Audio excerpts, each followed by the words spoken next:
Hello guys, welcome back to Sports Angle. Wow. I don't know where to start, man. Like, is this World Cup even real? Like, you have Morocco in the semi-finals. You have Croatia who beat up Brazil. You have Argentina who beat Netherlands in a nail-biting penalty. And then you have France who literally did not play well at all in the 90 minutes and defeated a very good England side. And Harry Kane missing a penalty. I don't know whether this World Cup is real or whatnot, and what's actually happening. I mean, at the end of the day, you want to analytically assess it, and I want to try and bring the best opinion in front of you. Like, what more does this World Cup have in store for us? I can't comment anymore. It's just so very funny, but you know I'm of course now discussing the semi-finals here with you all. I'm not going to be throwing any analytical numbers. I'm just going to talk about state of mind and what to expect from these teams. So without wasting any time, let's get into it. The first semi-final, Croatia versus Argentina, taking place at 12:30 p.m. India time. I don't know what to tell you to expect from this because all my predictions, except for one, has been completely wrong, and it was Argentina who made my predictions right. But okay, if we are to like really discuss about these teams and the kind of football they play, of course, as I said in my earlier videos, Croatia has a very adaptive style to their opponent. They really like to understand and assess their opponents very closely. Uh, I think what here they will be trying to do is, I think on top of it, they will probably put one person on Messi, probably man marking him for the entire of 90 minutes. I think that's the basic game plan for Croatia. If they are to win this game within the 90 minutes, or even for that matter, take it to penalties, this is the only way to stop Argentina. Whereas if you look at Argentina for that example, they're just not tactically driven as well. They have a mission. They're in like, they want to win this for Messi. And when the team collectively gets through that, wow, they can work wonders. And that's what I think they've been doing. Collectively, I think their mission is just to do this for Messi. And that's what even helped them win the Copa America. I think, see, players to watch out for in this particular game is not just going to be your Messi and your Modric, because this is a semi-final, right? Sometimes the pressure of a semi-final allows a lot of players who are not in the limelight or who have been slacking for most of the tournament to come to the fore and actually deliver. So maybe I feel Argentina's Lautaro Martinez, this is the perfect platform for him, because he's been facing a lot of criticism. He's been called a new Higuain and all of that, which I don't believe. His quality is like very good, man.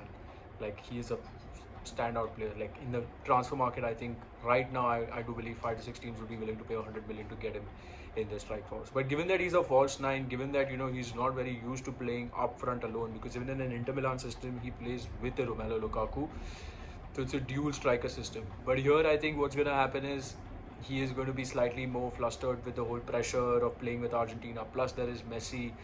I think he has to forget all of that. Just play your game. It's a familiar defensive duo he's coming up against. He's played them in the Italian league before. He's played them in earlier knockouts. I also feel that somewhere Argentina should use the surprise element of Paulo Dybala. Paulo Dybala is slightly experienced with these kind of stages and these kind of matches. It'll surely help him to gain his confidence, and going into the final, if Argentina win this, I'm not saying Argentina is winning this, but if Argentina win this, it's very good to have that extra option coming off the bench and really helping out the whole team. Now, in terms of what the prediction is going to be, I'm still going to be bold and I'm going to predict a winner here. I do believe that, I just want to go down the underdog route. I've learned from my mistakes from the quarterfinals and the round of 16. I do believe Croatia will edge out Argentina on penalties.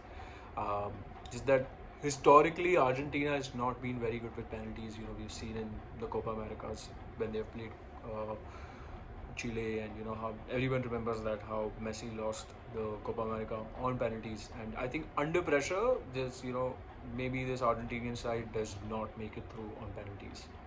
But that's my prediction, man. Like, I don't think so. Making prediction in this World Cup is probably the wisest thing to do, but I've still been doing it regardless because, see, hey, listen, this is one life.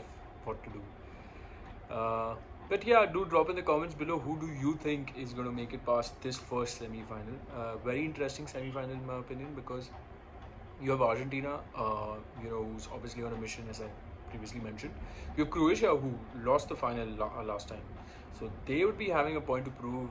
not to anyone but themselves, like, hey, we belong here on the group stage. We belong here, amongst the big teams. We belong to, be counted as one of the greats. It's just not, it's not a fluke. If we did it back then, we can do it again. And this time they've beaten some good teams. And, see, because obviously people are saying, oh yeah, they beat Japan in the round of 16. Japan were, their league winners of their particular group. So, and secondly, yeah, they beat Brazil, who were like probably, in my opinion, the favorites of the tournament. And man, anything can happen. Never did I ever believe that I will be seeing a match at the biggest stage in a semi-final, Morocco versus France. First and foremost, shout out to all Moroccans, the whole Moroccan national football team, to making it this far. It's the first African team to make it to the semi-finals, so absolutely hats off to them. I mean, them coming till here is in itself like a massive achievement. They can only be proud of themselves regardless of whatever happens. Now this match is happening on Wednesday, midnight, 12:30 p.m. India time, and obviously they're against world champions France. On the other hand, of course, France are defending world champions. They put up a fighting performance against England. Uh, and necessarily they were very, very efficient. They were very efficient with the ball. They were progressive. They understood what their strengths lie against England, which was good presence in the box. Uh, you know, Exploiting any kind of mistakes or any kind of concentration lapses. I think which was their first Chouameni goal, which was like amazing. I mean, to score that in that kind of a pressure situation, I mean, it just shows that the quality of the player, the quality of the entire team, and this is where I feel like a lot of people don't give Deschamps the credit he deserves. Come on, like I don't only feel that the success of the French national team only is bestowed upon the star players they have. I think Deschamps, without Benzema, without Pogba, without Kante, without Nkunku, has literally got up a team to the semi-finals of it.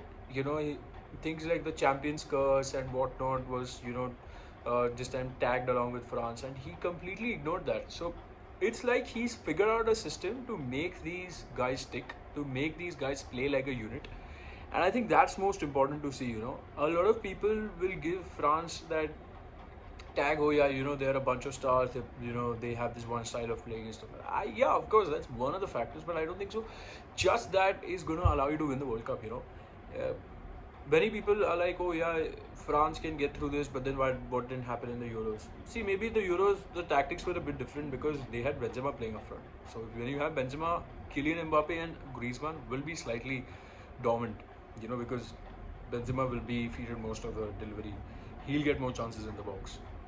Automatically, Kylian Mbappe and Griezmann have to be feeders. They can't be receiving most of the ball on themselves. So what's going to be important in this matchup is, see, Morocco is a very good defensive side. They've not conceded a goal. To keep that Portuguese attack quiet for the majority of the game, they did a stellar job. And I think they will do the same. They'll have the same tactic. Their tactics will not be like a surprise to anybody. They themselves will be going into that game, and it's more obvious against France. Now what France need to do is France need to rely on their experienced players here. Giroud, Mbappe, Griezmann, all these players need to come to the fore. They really need to be very, very smart in terms of playing more on the ground and less in the air. Because of course, I think aerial presence wise, I think Giroud is the only one who will be able to give some trouble to that Moroccan defense. I don't see anybody else, giving that much of a trouble to them. Now, what really baffles me is if Morocco have an efficient striker, and if France are not able, if France are like clumsy in defense, we saw what Hernandez did against Mason Mount and conceded that penalty. If they do these kind of things, and then Morocco goes 1-0 up, I think France should just kiss the World Cup goodbye, because they can't be doing that. And see, many people will always say that, oh yeah, it's France, they know how to play in these big situations. But so did Portugal, so did Brazil versus Croatia. Look what happened. Like, this is nothing. I don't think so this World Cup has got to do anything where these teams have experience from, or where their players play and what their players earn. Nothing of that sort. I genuinely believe that this World Cup belongs to these guys like Morocco's and Croatia's and the Japans and the Senegals and whatnot. Now let's just see what happens in terms of this matchup. My predicted winner for this is Morocco. Now I'm just going on the underdog route, man. Like I don't care. So I think it's going to be a Morocco-Croatia final. Let's see. They met in the group before. I don't know what will happen. For the final. Of course, I'm making a separate video for the final as well. But do let me know in the comments below who do you think is the best final matchup. And yeah.